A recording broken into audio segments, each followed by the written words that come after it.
నెల్లూరు జిల్లా కావలి టౌన్ లో లేబర్ కోడ్లను రద్దు చేయాలని కోరుతూ కార్మిక సంఘాలు భారీ ర్యాలీ నిర్వహించాయి. కావలి ఏరియా హాస్పిటల్ వద్ద ప్రారంభమైన ర్యాలీ పట్టణ ప్రధాన వీధుల గుండా సాగింది. అనంతరం జరిగిన సభలో నాయకులు మాట్లాడారు. సిపిఐ జిల్లా కార్యదర్శి దామ అంకయ్య, సిఐటియు జిల్లా అధ్యక్షురాలు రెహానా బేగం మాట్లాడుతూ కేంద్ర ప్రభుత్వం కార్పొరేట్ సంస్థల ఒత్తిడితో లేబర్ కోడ్లు అమల్లోకి తెచ్చిందని విమర్శించారు.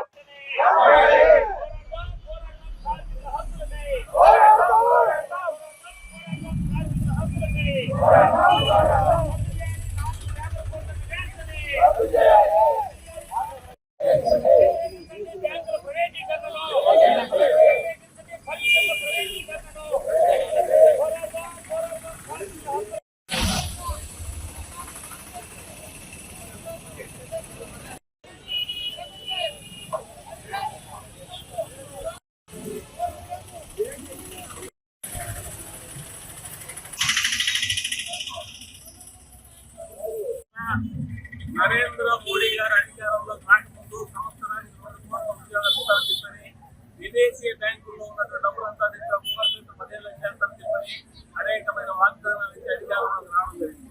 అధికారంలోకి వచ్చిన తర్వాత ఈ 11 సంవత్సరాల కాలంలో ఉన్న ఉద్యోగాలు ఊడిపోయి తప్ప కొత్త ఉద్యోగాలు కాపాడలేదు. ఎక్కడైనా కార్మిక సంఘాలు కానీ రైతులు కానీ ప్రశ్నిస్తే వాళ్ళని కేసులు పెట్టడం, లోపలేడు చేస్తున్నారు. ఇలాంటి పరిస్థితుల్లో కేంద్రంలోని 10 కేంద్ర కార్మిక సంఘాలు ఒకే నాటి మీద దేశవ్యాప్తంగా సమ్మె నిరసన కార్యక్రమం తెలియజేస్తున్నారు. అయినప్పటికీ దున్నపోతు మీద వర్షం పడ్డట్టుగా కేంద్ర రాష్ట్ర ప్రభుత్వాలతో కూడా సరిగా స్పందించలేదు. చేయడం ద్వారా కేంద్ర రాష్ట్ర ప్రభుత్వాలు చేసిన తప్పుడు విధానాన్ని నిరసన. అలాగే నరేంద్ర మోడీ పొద్దున బిల్లు పెడతానంటే ఈ రోజే ఆమోదించాలని మా చంద్రబాబు నాయుడు డిజైన్ చేస్తున్నాడు. వెంటనే చంద్రబాబు గారు తన యొక్క మార్పుడి కార్మిక హక్కుల కోసం అధ్యక్షురాన్ని ఈరోజు దేశవ్యాప్తంగా 3 కోట్ల మందికి పైగా కార్మికులు దేశంలో పనిచేస్తూ ఉన్నారు. అయితే 2025 సంవత్సరము నవంబర్ 21 అనేది కార్మికులకు చీకటి రోజుగా వచ్చేసింది.